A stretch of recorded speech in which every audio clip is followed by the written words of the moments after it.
ஒருவருடைய முழு வாழ்நாள் மொத்தத்துலேயுமே கடன் வாங்காமல் அவங்க வாழ்க்கையை தள்ளியிருப்பாங்களா அப்படின்னு கேட்டிங்கன்னா கிடையவே கிடையாது.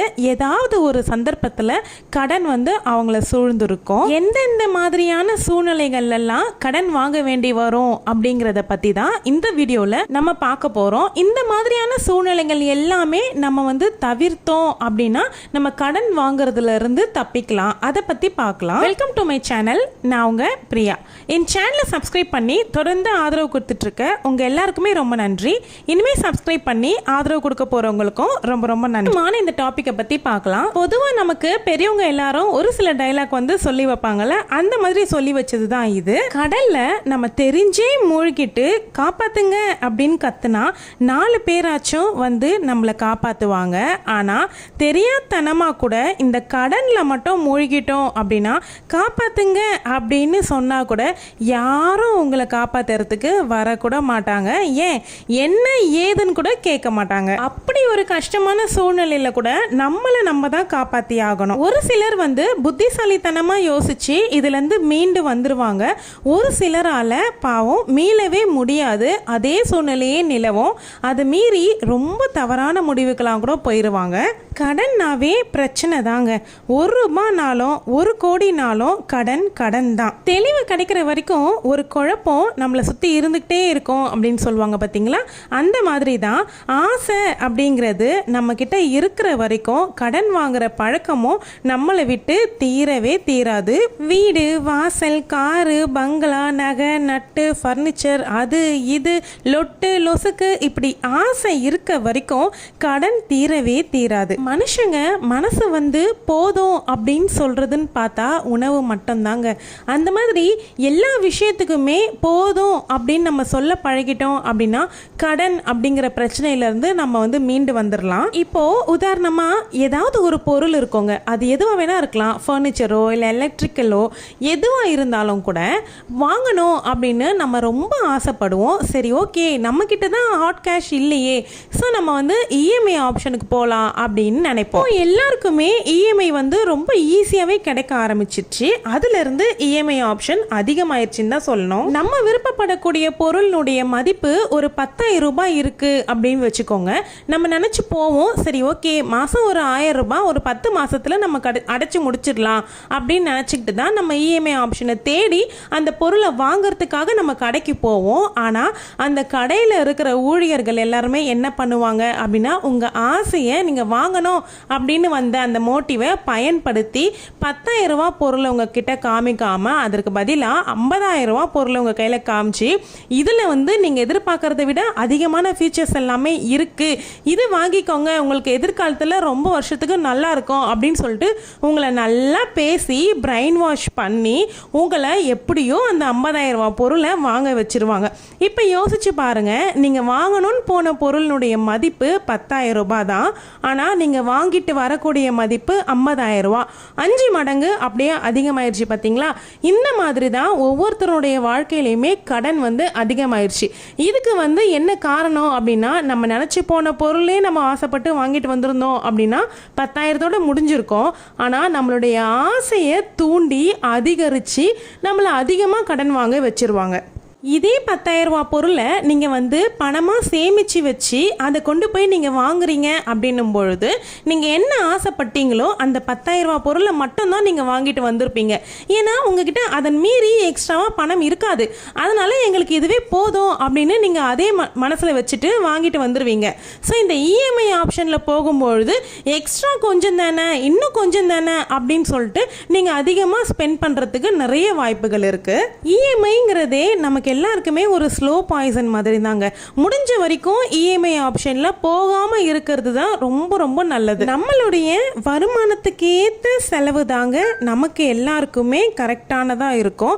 வருமானத்தை மீறிய செலவு இருக்கு அப்படின்னும் பொழுது ஆப்வியஸா நம்ம கடன் வாங்கி தான் சமாளிக்க தோணும்.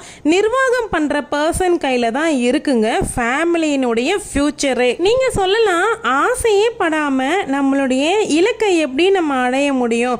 ஒரு மனிதர்கள் அப்படின்னாவே அதுக்கு வந்து அடிப்படையாக ஒரு ஆசை அப்படிங்கிறது இயல்பான ஒரு விஷயம் தானே. அதுவே இல்லாமல் எப்படி நம்ம இருக்க முடியும்? அதற்காக தானே நம்ம கஷ்டப்படுறோம், அதற்காக தானே நம்ம சம்பாதிக்கிறோம் அப்படின்னு எல்லாம் சொல்கிறதுக்கு ஒரு சிலர் வருவீங்க.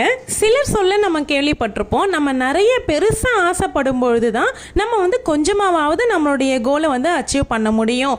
நம்ம ஆசையே படலை அப்படின்னா நம்ம அப்படியே அந்த இடத்துலயே தானே இருப்போம் அப்படின்ட்டு ஒரு சிலர் மனசில் இருக்கும். பெருசாக ஆசைப்படுறதுங்கிறது தவறு இல்லைங்க. பெருசாக ஆசைப்பட்டு இப்போது ஒரு பெரிய மாளிகை மாதிரி ஒரு வீடு கட்டணும் அப்படின்ட்டு ஒருத்தவங்களுக்கு ஆசை இருக்கும். ஆனால் அவங்களுடைய பட்ஜெட்டுக்கு ஏற்ற மாதிரியான ஒரு வீடு வந்து அமையும்.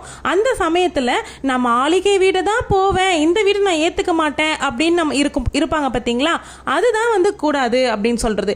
நம்மளுடைய சக்திக்கு ஏற்ற அளவுக்கு நம்மளால் இந்த வீடு முடிஞ்சிச்சா, ஓகே இதுவே போதும் நமக்கு அப்படின்னு நினைக்கணும். இது வீடு அப்படிங்கிறது மட்டும் இல்லைங்க, எல்லா பொருட்கள்லையுமே இந்த மாதிரி தான் நம்மளுடைய ஆசைகளை நம்ம வச்சுக்கணும்.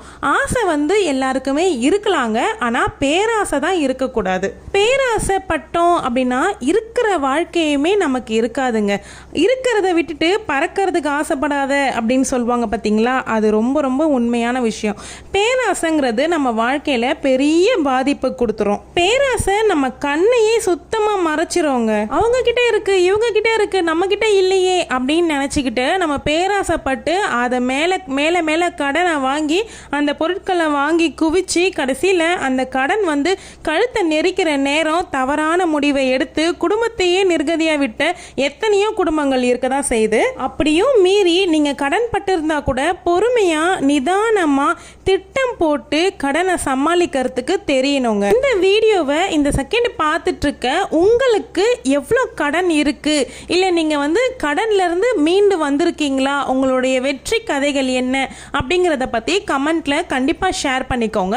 நம்மளோட ஃபேமிலியை கடன் வாங்காமல் சமாளிக்கிறதுக்கு நம்ம செய்ய வேண்டிய முதல் பழக்கம் என்ன அப்படின்னா சேமிக்கிறதுக்கு பழகணுங்க. எவ்வளோ குறைச்சலான வருமானமாக இருந்தாலும் பரவாயில்ல, மாதத்துக்கு ஒரு சிறிய தொகையாவது நம்ம எடுத்து வைக்கணும் சேவிங்ஸ்க்காக. ஏதாவது ஒரு இக்கட்டான சூழ்நிலைக்கு கண்டிப்பாக அந்த சேவிங்ஸுங்கிறது நமக்கு ஒரு ஹெல்ப்ஃபுல்லாக இருக்கும். அந்த டைமில் நம்மக்கிட்ட சேவிங்ஸ் இல்லை அப்படின்னா ஆப்வியஸாக நம்ம வந்து கடன் வாங்க தான் தோணும். தேவையில்லாத செலவுகளை நம்ம தவிர்க்கிறது மூலயமா சேமிக்கக்கூடிய பணம் வந்து நமக்கு அவசரமான செலவுக்கு ரொம்ப தேவையான பணத்தை வச்சிருக்கலாம். நீங்கள் நினைக்கலாம், நீங்கள் சொல்கிறதுலாம் சரிதான், ஆனால் எங்களால் சேமிக்கவே முடியலையே, அதுக்கு என்ன பண்ணுறது அப்படின்னு நீங்கள் நினைக்கலாம். வரவுக்கும் செலவுக்கும் சரியாக இருக்கே, நாங்கள் எப்படி சேமிக்கிறது அப்படின்னு நினச்சிங்கன்னா கண்டிப்பாக ஒவ்வொரு ஃபேமிலிக்குமே ஒரு பட்ஜெட்டுங்கிறது நிச்சயமாக இருக்கணுங்க. பட்ஜெட் போட்டு அதன்படி நீங்கள் செலவுகளை பண்ணீங்க அப்படின்னா நிச்சயமாக உங்களால் சேமிக்க முடியும். பட்ஜெட்டில் முக்கியமாக ஃபாலோ பண்ண வேண்டிய விஷயம் என்ன அப்படின்னா நம்மளுடைய எக்ஸ்பென்ஸை ட்ராக் பண்ணுறது தான். அது மூலமா நமக்கு அன்வான்டான எக்ஸ்பென்ஸை நிச்சயமாக குறைக்க முடியும், நம்மளுடைய வருமானக்கேற்ற செலவாக மாற்ற முடியும். ஒரு 2 மாதம் நீங்கள் தொடர்ந்து எக்ஸ்பென்சஸை உங்களுக்கு ஆகக்கூடிய செலவுகளை நீங்கள் எழுதி வச்சிங்க அப்படின்னா உங்களுக்கே தெரிய வந்துடும் எது நீங்கள் அன்வான்டாக அதிகமாக எக்ஸ்ட்ரா செலவு பண்ணுறீங்க அப்படிங்கிறத நீங்கள் வந்து கவனித்து அதுக்கு அடுத்த மாதத்துலேருந்து நீங்கள் அந்த செலவுகளை நிச்சயமாக குறைப்பீங்க. அப்படி நீங்கள் செலவுகளை குறைக்கிறது மூலமாக உங்களுக்கு ஒரு சேமிப்பு ஏற்படும். அந்த சேமிப்பு உங்களுடைய கடன் வாங்காமல் இருக்க சூழ்நிலையை ஏற்படுத்தி கொடுக்கும். இல்லவே இல்லை, வேற வழியே இல்லை, நான் கடன் வாங்கி தான் ஆகணும் அப்படிங்கிற சூழ்நிலையில் இருக்கீங்க அப்படின்னா உங்களை நீங்களே ஃபர்ஸ்ட் பரிசோதனை பண்ணிக்கோங்க. இந்த கடன், இந்த தொகை நம்ம வாங்குறது மூலயமா இந்த கடனை நம்மளால ஃபர்ஸ்ட் அடைக்க முடியுமா அப்படிங்கிறத நீங்க தான் ஃபர்ஸ்ட் யோசிக்கணும். நம்ம பேங்க் ஆளுங்க யார் வந்து நம்மளை வந்து மதிப்பீடு போடுறது முக்கியமே கிடையாது, நம்மளே மதிப்பு பண்ணணும். இந்த கடன் நம்ம வாங்க போறோம், சரி ஒரு 50,000 ரூபாவே வச்சுக்கோங்க, இந்த கடனை நம்மளால திருப்பி கட்ட முடியுமா அப்படிங்கிற கெப்பாசிட்டி நமக்கு கண்டிப்பாக தெரியும்ல. ஸோ வந்து நம்மளுடைய கெப்பாசிட்டியை நம்மளே முடிவு பண்ணிட்டு நமக்கு ஏற்ற மாதிரியான தொகையை கடன் வாங்குறது தான் நல்ல விஷயம். அப்படி இக்கட்டான சூழ்நிலை வாங்கி தான் ஆகணும் போது இப்படி யோசனை பண்ணுங்க. நம்ம எல்லாருமே செய்யக்கூடிய தவறு என்ன தெரியுங்களா? நம்ம மாச பட்ஜெட்ல எமர்ஜென்சி ஃபண்டுன்னு ஒரு விஷயத்தை நம்ம செய்யறதே கிடையாது. மாசம் ஒரு 500 ரூபாய்னா கூட நமக்கு எமர்ஜென்சி ஃபண்டுன்னு ஒன்று இருக்கணும். திடீர்னு ஒரு ஹாஸ்பிட்டல் செலவு அப்படின்னா கூட அந்த டைம்ல நம்ம கடன் வாங்க வேண்டி இருக்காது. அதுலயும் இந்த கிரெடிட் கார்டு யூஸ் பண்றவங்கலாம் ரொம்ப கவனமா இருக்கணுங்க. லேட் பேமெண்ட் எல்லாமே அவாய்ட் பண்ணணும். ஏன்னா லேட் பேமெண்ட் பண்றாங்க அப்படின்னும் போது அதுக்கு எக்ஸ்ட்ரா சார்ஜ் பண்ண வேண்டியது இருக்கு. நம்ம வந்து எக்ஸ்ட்ரா சார்ஜ் கொடுக்கும்போது நம்மளுடைய பில் அமௌண்ட்டுக்கு மேல நம்ம எக்ஸ்ட்ராவா கட்டும்போது அது தேவையில்லாத எக்ஸ்ட்ரா சார்ஜ் தானே. இந்த மாதிரி சின்ன சின்ன விஷயங்கள்ல இருந்து நம்ம வந்து பணம் சேமிப்பு பண்ணோம் அப்படின்னா நம்ம கடன் வாங்காம இருக்கிறதுக்கு ரொம்பவே ஹெல்ப்ஃபுல்லா இருக்கும். வாங்கின கடனை எப்படி அடிக்கிறதுன்னு தெரியாம தவிச்சிட்டு இருக்கீங்க அப்படின்னா அடுத்தடுத்து நம்ம சேனல்ல அதை பத்தி வீடியோஸ் நான் தொடர்ந்து போடுறேன். சேனலை சப்ஸ்கிரைப் பண்ணி வச்சுக்கோங்க. இந்த வீடியோ பிடிச்சா லைக் பண்ணிக்கோங்க. தேங்க்யூ.